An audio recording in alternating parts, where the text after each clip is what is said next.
जय श्री कृष्णा दोस्तों, राधे राधे। नवरात्रि के छठवें दिन पर माँ कात्यायनी जी की पूजा की जाती है। इनका स्वरूप अत्यंत भव्य और दिव्य है।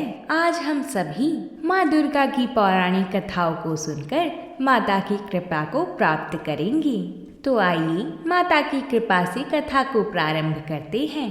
आगे बढ़ने से पहले अगर आप सभी को ये कथा अच्छी लग रही हो तो कमेंट में जय माता दी जरूर लिखें। साथ ही वीडियो को लाइक और अपने परिवारजनों के साथ शेयर जरूर करें। हम ऐसे ही आप सभी के लिए व्रतों से जुड़ी कथाएं लाते रहेंगे। जयकारा शेरा वाली दा, बोल साचे दरबार की जय। नवरात्रि के छठे दिन में साधक का मन आज्ञा चक्र में स्थित होता है। योग साधना में इस आज्ञा चक्र का अत्यंत महत्वपूर्ण स्थान है। इस चक्र में स्थित मन वाला साधक माँ कात्यायनी के चरणों में अपना सब कुछ न्यौछावर कर देता है।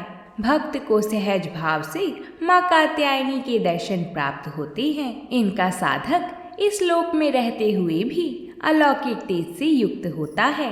इनकी उपासना और आराधना से भक्तों को बड़ी आसानी से अर्थ, धर्म, काम और मोक्ष चारों फलों की प्राप्ति होती है। उसके रोग, शोक, संताप और भय नष्ट हो जाते हैं। जन्मों के समस्त पाप भी नष्ट हो जाते हैं। इसलिए कहा जाता है कि इस देवी की उपासना करने से परम पद की प्राप्ति होती है। माता कात्यायनी महर्षि कात्यायन की कठिन तपस्या से प्रसन्न होकर उनकी इच्छा अनुसार उनके यहाँ पुत्री के रूप में पैदा हुई थी। महर्षि कात्यायन ने सर्वप्रथम इनकी पूजा की थी, इसलिए ये कात्यायनी के नाम से प्रसिद्ध हुई। माँ कात्यायनी अमोघ फल देने वाली हैं। मान्यता है कि एक समय कत नाम के प्रसिद्ध ऋषि थे। उनके पुत्र ऋषि कात्याय हुए। उन्हीं के नाम से प्रसिद्ध कात्याय गोत्र से विश्व प्रसिद्ध ऋषि कात्यायन उत्पन्न हुए। उन्होंने भगवती परम्परा की उपासना करते हुए कठिन तपस्या की। उनकी इच्छा थी कि भगवती उनके घर में पुत्री के रूप में जन्म ले। माता ने उनकी यह प्रार्थना स्वीकार कर ली। कुछ समय के पश्चात जब महिषासुर नामक राक्षस का अत्याचार बहुत बढ़ने लगा, तब उसका विनाश करने के लिए ब्रह्मा जी, विष्णु जी और भगवान शंकर जी ने अपने अपने तेज और प्रताप का अंश देकर देवी को उत्पन्न किया था। महर्षि कात्यायन ने इनकी पूजा की। इसी कारण से यह देवी कात्यायनी कहलाई। अश्विन कृष्ण चतुर्दशी को जन्म लेने के बाद शुक्ल सप्तमी, अष्टमी और नवमी 3 दिनों तक कात्यायन ऋषि ने इनकी पूजा की थी। पूजा ग्रहण करके दशमी तिथि को इन देवी ने महिषासुर का वध किया था। माता अपने सभी भक्तों का कल्याण करने वाली हैं। अब हम माँ विंध्यावासिनी की कथा को सुनेंगे। भगवती अंबिका नित्य रूपिणी है और आनंदमयी उनका श्री विग्रह है।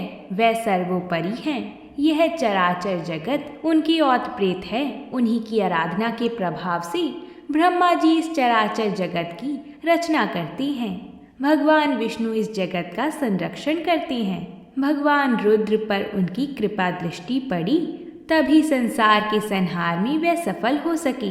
वह ही संसार बंधन में हेतु हैं। मुक्त कर देना भी उन्हीं का काम है। वह देवी परमा विंध्याचल वासिनी हैं। विंध्यावासिनी या योग माया माँ दुर्गा के एक परोपकारी स्वरूप का नाम है। उनकी पहचान आदि शक्ति पराशक्ति के रूप में की जाती है। देवी को उनका नाम विंध्या पर्वत से मिला है और विंध्यावासिनी नाम का शाब्दिक अर्थ है विंध्या में निवास करने वाली। जब कंस के अत्याचारों से समस्त जगत दुखी हो गया था, तब वासुदेव जी के आग्रह पर महर्षि गर्गाचार्य जी द्वारा विंध्याचल पर्वत पर देवी की घोर तपस्या की। उसी के फलस्वरूप देवी ने नंद के घर पर यशोदा के गर्भ से देवी योगमाया के रूप में अवतरित हो कृष्ण जन्म को पूर्ण कर विंध्याचल में जाकर जगत के कल्याण में संलग्न हो गई थी। महर्षि गर्गाचार्य की तपस्या के फलस्वरूप देवी के अवतरित होने के कारण आकाशवाणी से यह जानकर कि देवकी के 8वें गर्भ से कंस का निधन होगा, पापी कंस ने वासुदेव जी व देवकी को बंदी बनाकर कारागार में डाल दिया। वह उन पर अत्याचार प्रारंभ कर दिया। ज्यों ही बालक उत्पन्न होता, कंस उन्हें मार डालता था। कंस के हाथों 6 बालकों की मृत्यु के पश्चात देवकी के अंतःकरण में शोक का सागर उमड़ उठता था। तब वासुदेव जी ने मुनिवर गर्ग को बुलाकर अनुनय विनय किया तथा पुत्र की इच्छा प्रकट की तथा देवकी की कष्ट कथा उन्हें कह सुनाई। तब महामुनि गर्गाचार्य जी ने विंध्याचल पर्वत पर जाकर देवी भगवती की आराधना व तपस्या प्रारंभ की। उनकी तपस्या से प्रसन्न होकर देवी वहां प्रकट हुई। देवी ने कहा, हे महर्षि, मैं प्रसन्न हूँ, तुम्हारा कार्य अवश्य सिद्ध होगा। गर्गाचार्य जी ने कहा, हे माँ जगदम्बिके, आप महामाया एवं जगत की अधीश्वरी हैं।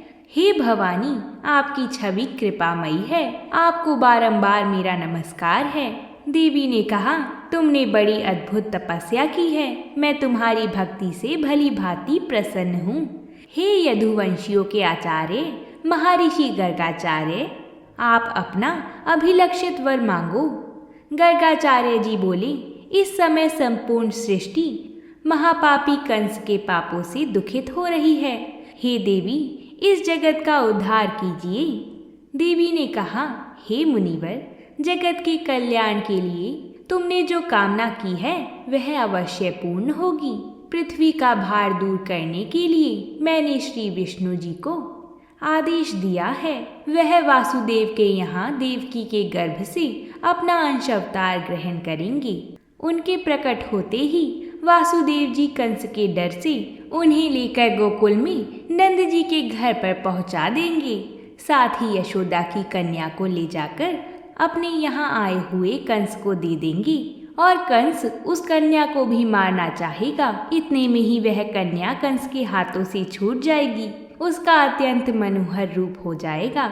मेरा ही अंश रूप विग्रह धारण करके वह विंध्यागिरी पर जाकर जगत के कल्याण में संलग्न हो जाएगी। इस प्रकार देवी के मुख से यह सुनकर मुनिवर गर्ग ने भगवती जगदम्बिका को प्रणाम किया तथा अत्यंत प्रसन्न होकर वे मथुरापुरी में आए और वासुदेव जी को देवी का वरदान सुनाया। तब जाके वासुदेव जी को मन में थोड़ी शांति हुई। माता विंध्यावासिनी भक्तों द्वारा इन्हें वन दुर्गा व नव दुर्गा के रूप में भी पूजा जाता है। देवी विंध्यावासिनी के दर्शन मात्र से भक्तों के संपूर्ण कष्ट पीड़ा दूर होते हैं व मनोवांछित फल प्राप्त करते हैं।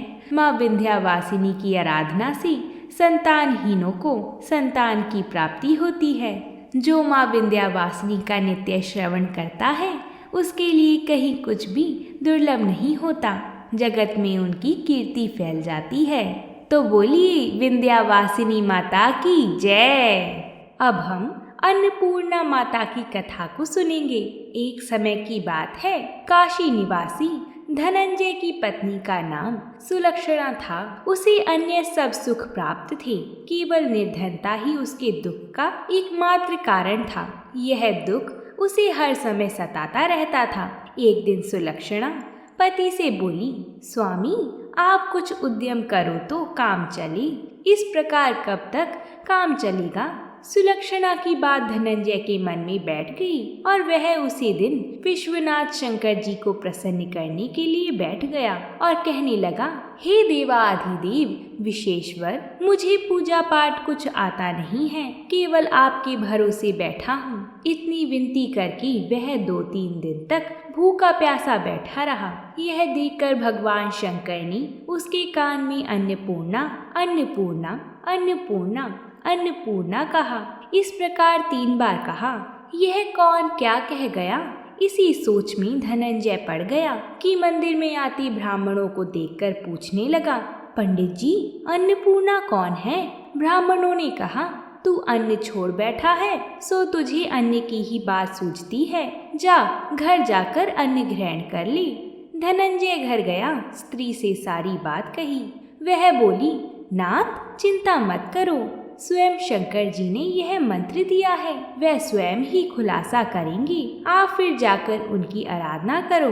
धनंजय फिर जैसा का तैसा पूजा में बैठ गया।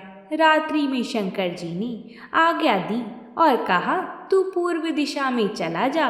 वह अन्नपूर्णा माता का नाम जपता जाता और रास्ते में फल खाता जाता। इस प्रकार कितने ही दिनों तक वह चलता गया। वहाँ उसे चांदी सी चमकती वन की शोभा देखने में आई, सुंदर सरोवर देखने में आया।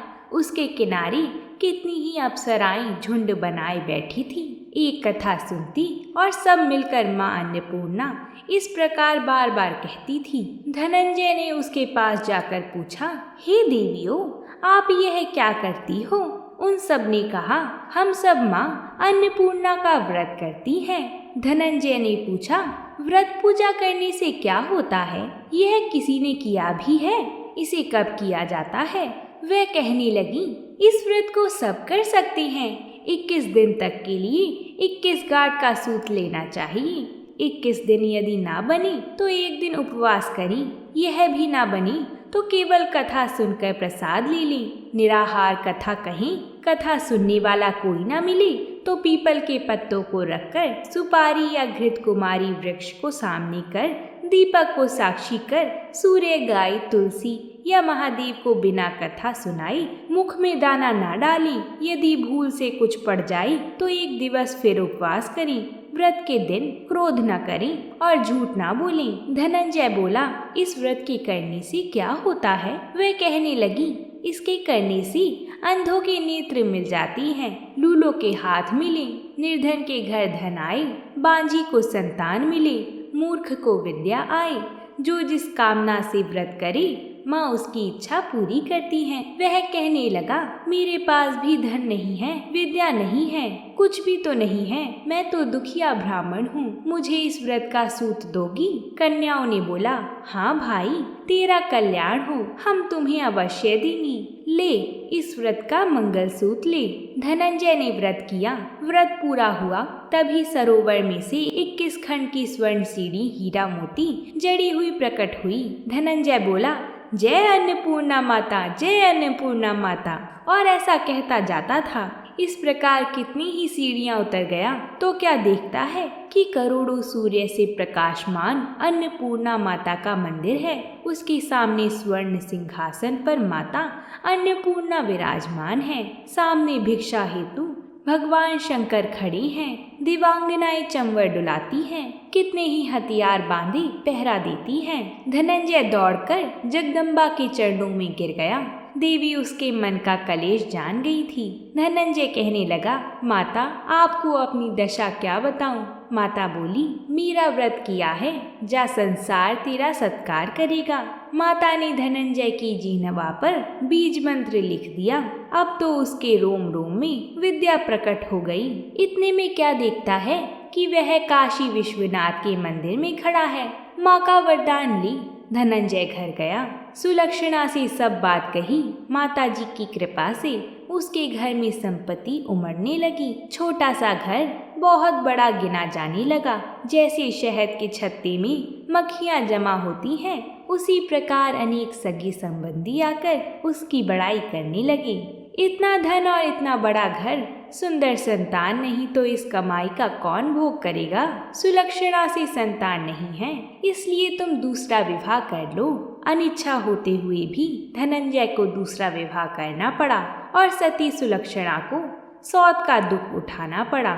इस प्रकार दिन बीतते गए। नए बंधन से बंधे पति से सुलक्षणा ने कहलाया कि हम व्रत के प्रभाव से सुखी हुए हैं, इस कारण यह व्रत छोड़ना नहीं चाहिए। यह माता जी का प्रताप है जो हम इतने संपन्न और सुखी हैं। सुलक्षणा की बात सुन धनंजय उसके यहाँ आया और व्रत में बैठ गया। नई बहू को इस बात की खबर नहीं थी। वह धनंजय के आने की राह देख रही थी। दिन बीतते गए और व्रत पूर्ण होने में 3 दिवस बाकी थे। नई बहू को खबर पड़ी। उसके मन में ईर्ष्या की ज्वाला दहकने लगी। तब वह सुलक्षणा के घर आ पहुंची और उसने वहां भगदड़ मचा दी। वह अपने पति धनंजय को अपने साथ ले गई। नए घर में धनंजय को थोड़ी देर के लिए निद्रा ने आ दबाया। इसी समय नई बहू ने उसका व्रत का सूत तोड़कर आग में फेंक दिया। तब तो माताजी का कोप जाग गया। घर में अकस्मात आग लग गई। सब कुछ जलकर खाक हो गया। सुलक्षणा जान गई और पति को फिर अपने घर ले आई। नई बहू रूठकर अपने पिता के घर जा बैठी। पति को परमेश्वर मानने वाली सुलक्षणा बोली, हे नाथ, घबराना नहीं, माताजी की कृपा अलौकिक है। पुत्र कुपुत्र हो जाता है पर माता कुमाता नहीं होती। अब आप श्रद्धा और भक्ति से आराधना शुरू करो, वे जरूर हमारा कल्याण करेंगी। धनंजय फिर माता के पीछे पड़ गया। फिर वहीं सरोवर सीढ़ी प्रकट हुई, उसमें माँ अन्नपूर्णा कहकर वह उतर गया। वहां जाकर माताजी के चरणों में रुदन करने लगा। माता प्रसन्न होकर बोली, यह मेरी स्वर्ण की मूर्ति ले, उसकी पूजा करना, तू फिर सुखी हो जाएगा। जा, तुझे मेरा आशीर्वाद है। तेरी स्त्री सुलक्षणा ने श्रद्धा से मेरा व्रत किया है, उसे मैंने पुत्र दिया है। धनंजय ने आंखें खोली तो खुद को काशी विश्वनाथ के मंदिर में खड़ा पाया। वहां से फिर उसी प्रकार वह घर को आया। इधर सुलक्षणा के दिन चढ़े और महीने पूरे होते ही पुत्र का जन्म हुआ। गांव में आश्चर्य की लहर दौड़ गई। इस प्रकार उसी गांव में निःसंतान सेठ के पुत्र होने पर उसने माता अन्नपूर्णा का मंदिर बनवा दिया। उसमें माताजी धूमधाम से पधारी, यज्ञ किया और धनंजय को मंदिर के आचार्य का पद दे दिया। जीविका के लिए मंदिर की दक्षिणा और रहने के लिए बड़ा सुंदर सा भवन दिया। धनंजय स्त्री पुत्र सहित वहां रहने लगा। माता की कृपा से उसका जीवन भरपूर चल रहा था। उधर नई बहू के पिता के घर डाका पड़ा, सब लूट गया। वह भीख मांगकर पेट भरने लगी। सुलक्षणा ने यह सुना तो उन्हें बुला भेजा और उन्हें अलग घर में रख लिया। उनके अन्न वस्त्र का प्रबंध कर दिया। धनंजय, सुलक्षणा और उसका पुत्र माताजी की कृपा से आनंद से रहने लगे। माताजी ने जैसे इनके भंडार भरे, वैसे ही सबके भंडार भरना। बोलिए माता रानी की जय। और अगर आप सभी को ये कथा अच्छी लगी तो कमेंट में जय माता दी ज़रूर लिखिएगा। साथ ही वीडियो को लाइक और हमारे चैनल को सब्सक्राइब करके हमें सहयोग करें। दुष्टों का नाश करने वाली, सभी विघ्न को हरने वाली माता हम सब पर कृपा करेंगी। जब आप अपने प्रेम से हमें कमेंट करते हैं तो हमें भी माता की कृपा का एहसास होता है। तो प्रेम से बोलिए जय माता दी।